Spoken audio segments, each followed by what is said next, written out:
მარში ყველასთვის, ვინც სიტყვის თავისუფლების ფასი იცის. დღეს 19 საათზე ფილარმონიის მიმდებარე ტერიტორიაზე კრიტიკული და თავისუფალი მედიის წარმომადგენლებთან ერთად იდგება ყველა ის ადამიანი, ვინც აცნობიერებს, რომ თუ კი ეს სინათლის უკანასკნელი სხივი ჩაქრება საქართველოში, ეს ძალიან ნეგატიურად აისახება როგორც ქვეყნის შიგნით არსებულ მდგომარეობაზე, ისე მის ფარგლებს გარეთაც. დღევანდელი დღის ერთ-ერთი მთავარი მოთხოვნა ასევე იქნება სტანდარტულად მზი ამაღლობელისა და სხვა სინდისის პატიმრების გათავისუფლება, თუმცა მკაფიო ხაზი დღეს მსოფლიო პრესის თავისუფლების დღის წინადღეს მიეძღვნება იმას, რომ საქართველოში ჟურნალისტების უფლებები უნდა იყოს დაცული და რომ რეპორტიორები საკუთარი პროფესიული მოვალეობის შესრულების პროცესში არ უნდა ფიქრობდნენ იმაზე, რომ შესაძლებელია მათ ამ თავისუფალი სიტყვის გაჟღერების გამო ვინმე ფიზიკურად ან სიტყვიერად გაუსწორდეს.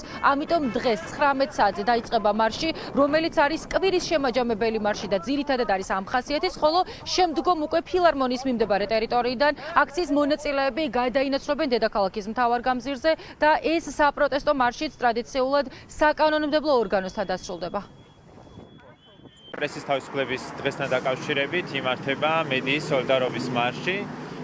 ეს ეძღვნება ზიამაღლობელს, ეძღვნება ყველა იმ ჟურნალისტს, რომლებიც გახდნენ სამიზნე რეპრესიული კანონების ადამიანები, რომლებიც მხარს უჭერენ და აფასებენ იმ მედიის მნიშვნელობას, თავისუფალი მედიის არსებობის მნიშვნელობას ამ ქვეყანაში, გამოვლენ გარეთ, რომ კიდევ ერთხელ მოითხოვონ, რომ მედიას შეეძლოს თავისუფლად მუშაობა ამ ქვეყანაში. სამი მაისი არის პრესის საერთაშორისო დღე და ჩვენ ზუსტად ამიტომ გვინდა უთხრათ ჩვენ საზოგადოებას კიდევ ერთხელ შევახსენოთ და ჩვენ საზოგადოების ჩართულობა იმისთვის გვჭირდება ამ აქციაში, რომ ვუთხრათ ამ რაღაცა ვიწრო ჯგუფს, რომელიც სიტყვის თავისუფლებას ასე დევნეს საქართველოში, რომ ჩვენთვის ეს არის ძალიან ღირებული უფლება და ჩვენ მის დაკარგვას ვერ შევეგუებით და არ შევეგუებით. გამოქვეყნდა რეპორტიორების საზღვრების გარეშე მორიგი ანგარიში, რომელიც აღწერს მედიის მდგომარეობას, რაც არის უმძიმესი. ჩვენ ხედავთ ვთქვათ დატყვევებულ ჟურნალისტებს, ამაღლობელი ამის მაგალითი არის, ჩვენ ხედავთ თავდასხმებს ჟურნალისტებს. ამიტომ საზოგადოებამ კიდევ ერთხელ, იმიტომ რომ არაერთხელ გამოუხატავს ვთქვათ ფართო საზოგადოებას ესეთი სოლიდარობა, კიდევ ერთხელ გამოხატოს ეს ერთიანი ბრძოლა არის და დამოუკიდებელი მედიის გარეშე ამ ბრძოლაში წარმატება შეუძლებელია. მედია უკვე წლებია ძალადობის და მუდმივი ზეწოლის ქვეშ მუშაობს, არის ძალიან ბევრი პრობლემები.